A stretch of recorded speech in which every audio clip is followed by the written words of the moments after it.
안녕하세요. 여러분의 아내이사 신성환입니다. 반갑습니다.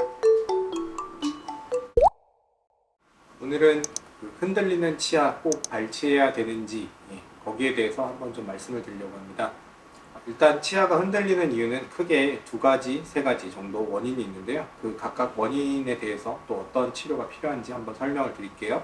가장 많이 흔들리는 치아가 흔들리는 원인은 잇몸 질환, 치주 질환에 의한 잇몸병 때문에 치아를 잡아주고 있던 잇몸뼈가 점점점 약해지면서 그 다음에 치아 자체가 흔들리는 상황까지 가게 되는 거고요.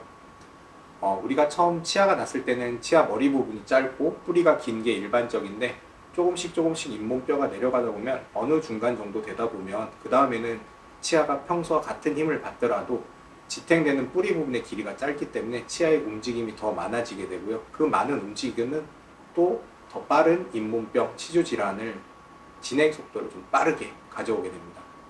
이런 잇몸병이나 치주 질환, 보통 환자분들이 알고 계신 것처럼 약간 양치할 때 피가 난다든지 이런 부분을 통해서 쉽게 찾아낼 수가 있고요. 예방하는 가장 좋은 방법은 정기적으로 스케일링 받도록 치과 와서 내원해서 검사 받아보시는 거고요. 집에서 할 수 있는 방식은 양치질을 구석구석 좀 꼼꼼하게 하는 거예요. 우리가 보통 젊었을 때 양치질을 할 때는 젊은 사람은 잇몸병이나 치주 질환이 잘 생기지 않기 때문에 치아 충치에만 좀 집중을 하게 돼요. 그래서 이제 치아 표면 부분 닦는 데 좀 집중을 하게 되고 조금 더 꼼꼼하게 하시는 분들은 치실 사용까지 하죠. 그렇게 양치질을 치아를 닦는 것과 치실 사용하는 것은 충치의 진행을 좀 막을 수는 있는데 나이가 30대, 40대 넘어가다 보면 예전에 안 보이던 공간이 생겨요. 뭐냐면 우리 치아는 다 이렇게 사각형으로 생긴 게 아니라 어떻게 보면 치아 머리랑 부분이 이런 손 모양, 주먹 손 모양처럼 약간 삼각형, 역삼각형 모양이죠. 그러면 치아가 이렇게 붙어 있었는데 예전에는 없던 공간이에요. 치아 사이의 공간이 잇몸 살로 덮여서 보이지 않던 공간인데 잇몸 뼈가 내려가다 보니까 거기 윗부분에 있던 살이 같이 내려가죠. 그럼 치아 사이사이에 마치 썩어서 구멍이 난 것처럼 잇몸이 없어진 홈이 생기게 돼요. 이렇게 나이가 들면서 잇몸 사이에 홈이 있는데 그냥 치아만 깨끗이 닦는 데 집중을 하고 그 사이 부분에 대한 추가적인 양치 방법을 시행하지 않는다 그러면 잇몸병이 더 진행되고 잇몸에서 피가 나고 이런 치주 질환이 가속화되게 됩니다. 그럼 나이가 드신 분들은 어떻게 해야 되냐면 기본 양치질 외에 치실까지 사용할 수 있는 건 기본이라고 생각을 해요. 음식물 찌꺼기가 남지 않도록 치실을 사용하시고요. 치아 사이사이 부분, 아까 말씀드린 그 잇몸이 내려가서 생기는 그 치아 사이사이 부분은 치간솔이라고 해서 가느다란 솔이 있는데 그 솔까지 사용을 해서 그 부분을 다 닦아주시는 게 좋습니다. 혹은 간혹 그냥 그런 치간솔을 사용하지 않고 이쑤시개 같은 거로만 쿡쿡 쑤시시는 분들이 있는데 이 방법 자체는 사실 잇몸에 좀 손상도 많이 가고 이쑤시개를 사용한다 그래서 그 사이 부분이 닦아지는 건 아니에요. 끼어있는 음식물이 일부 빠질 수는 있지만 잇몸 자체는 더 상처가 나기 때문에 깨끗하게 닦으려면 치간 칫솔이라고 뾰족하게 짧게 생긴 추가적인 칫솔이 있어요. 그런 칫솔을 좀 사용해 주셔야 되고요. 그 이후에 마지막으로 워터픽이라고 하는 물총처럼 생긴 기구들이 있어요. 홈쇼핑에서도 많이 팔고 인터넷에도 많이 파는데 다양한 제품들이 있습니다. 꼭 어느 제품이 좋다고 말씀드리는 건 사실 무의미한 것 같아요. 여러 가지 제품들 좋으니까 일단 사용하냐 안 하냐가 중요한 것 같아요. 워터픽까지 꼭 사용하시고요.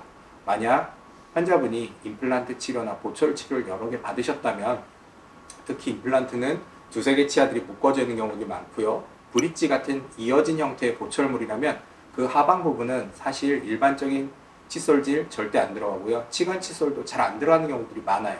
그런 곳을 닦는 거의 유일한 방법은 워터픽이에요. 그래서 꼭 집에서 워터픽 같은 추가적인 제품을 사용하셔서 잇몸병, 치주질환이 진행되는 걸 막아주셔야 치아가 흔들리는 그런 사태까지 가는 걸 막을 수 있어요. 두 번째 치아가 흔들리는 원인은 전체적인 잇몸병은 없는데 어느 하나, 두 개의 치아가 갑자기 좀 아프면서 솟구치듯이 불편해지는 경우인데요.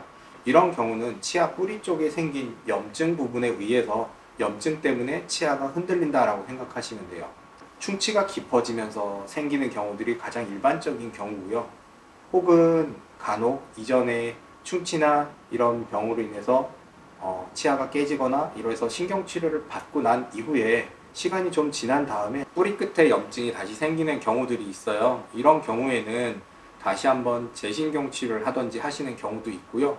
사실상 신경치료했던 치아가 탈이 나면 재신경치료에서 다시 쓸 수 있는 확률이 그렇게 높지는 않아요. 최악의 경우에는 치아를 못 쓰게 되는 경우도 생길 수가 있어요. 하지만 치주질환으로 의한 그 치아의 흔들림이나 치아 뿌리의 염증으로 의한 그런 흔들림의 경우, 어떤 경우라도 그냥 방치하면 스스로 나아지지는 않아요.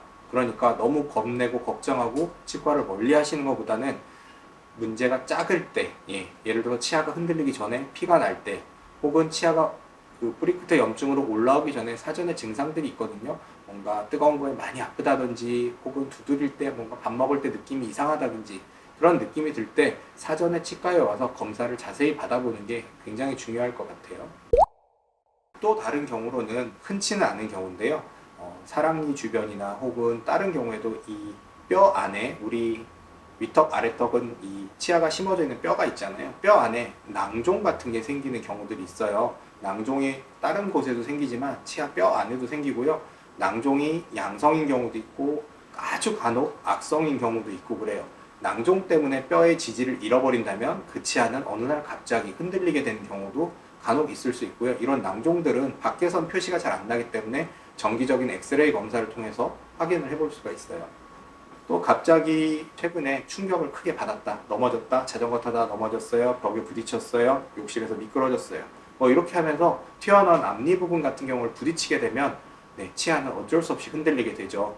그렇게 흔들리는 경우에는 치과에 와서 검사를 보실 때 그 치아의 움직임이 별로 없다라면 일단 심하게 거슬리는 부분만 어깨 높이 조정만 해서 1주, 2주 지켜볼 수 있겠고요. 치아가 심하게 움직인다든지 혹은 약간 위치가 바뀐 경우라면 그 치아를 원래 위치로 위치시켜주고 더 이상 흔들리지 않도록 치아를 여러 개 좀 고정시켜주는 치료가 꼭 필요해요. 보통 이렇게 심하게 외상을 받은 경우에는 치아 자체로 스스로 괜찮아지는 경우는 좀 드물고요.